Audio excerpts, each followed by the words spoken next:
Saya ingin menceritakan sedikit, mengilas balik kenapa ada kata Semesta Galesong. Jadi tahun 2009 itu saya sebagai Project Officer Japan International Cooperation Agency waktu itu di JICA, kantornya di Bapeda. Jadi saya 2009 itu, sebelumnya saya kerja di Aceh, namanya proyek emergency pasca tsunami lah ya, kurang lebih 3 tahun di Aceh. Waktu itu saya baru belajar menulis 2007 dengan almarhum Lili Yulianti Farid yang pernah datang ke saya orang Marege. Nah, belajar menulis 2027 sebagai citizen reporter. Jadi konjok keliling dari Banda Aceh, Losemawe, Biren, Aceh Besar sampai di Mengabo, Simelu, saya menulis. Tapi menulisnya itu menulis pemula. Karena mana membedakan antara di sini itu ditulis terpisah atau disambung, saya tidak tahu. Karena memang tidak punya pengalaman menulis. Belajar, sampai 2009 saya kerja di JK itu, dibilang almarhum begini, untung ada nih tulisan banyak sekali. Ada juga honormu 4 juta, mau ambil? Dia bilang jangan nih, ya alhamdulillah masih ada digaji dari Aceh toh. Bagaimana kalau kita bikin buku? Nah, jadilah buku itu, namanya judulnya Semesta Galesong.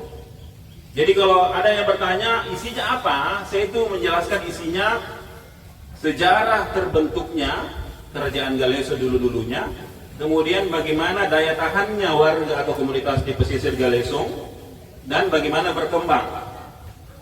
Terbentuknya itu yang saya ingat adalah bagaimana Dr. Uto dulu itu Kareng Galesong menyiapkan lahan untuk komunitas Tionghoa, itu hasil wawancara ya, di sekitar area Balalompua itu diserahkan kepada yang dari Tionghoa. Jadi saya menyebut itu sebagai proses akulturasi yang secara tidak langsung ya, itu menerima.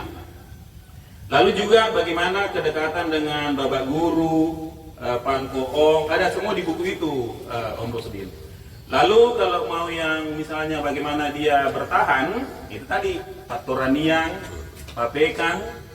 Pak Pekang itu saya ingat bagaimana dulu di Tobo di sini, saya punya tetangga itu berlayar dengan perahu balolang yang tidak pakai yang tidak pakai mesin, sampai di Pulau Rajuni Takabonerate, Atunu Topare juga Palucela.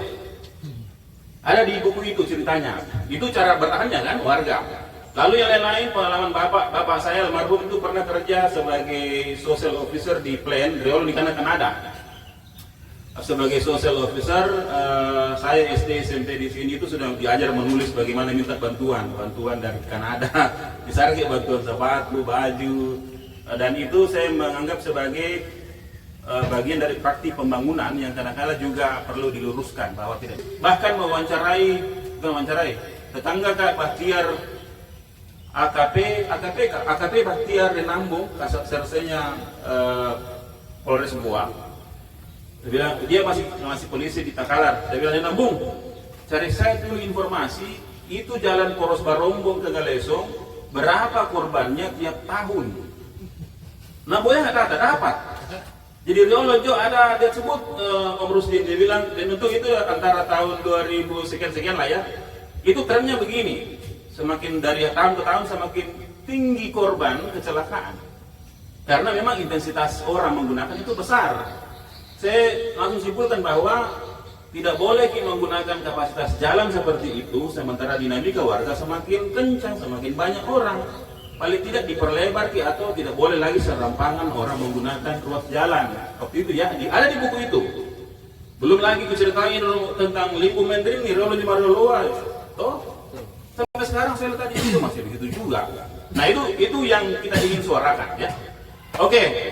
Saya kira itu ya sebagai pengantar untuk judul ini, saya kira jelas ya, kata kuncinya tradisi, kebudayaan, dan kita ingin mengulik bagaimana sejarahnya Galesong. Ada yang WA, kenapa tidak langsung bicara ke Galesong? Saya bilang ini bukan personal, tetapi area atau kawasan. Tidak boleh terkonsentrasi pada personal, tapi ini arenanya komunitas, banyak aktornya. Jadi kalau kemudian Kareng Galesong masuk, ya itu pasti akan juga menjadi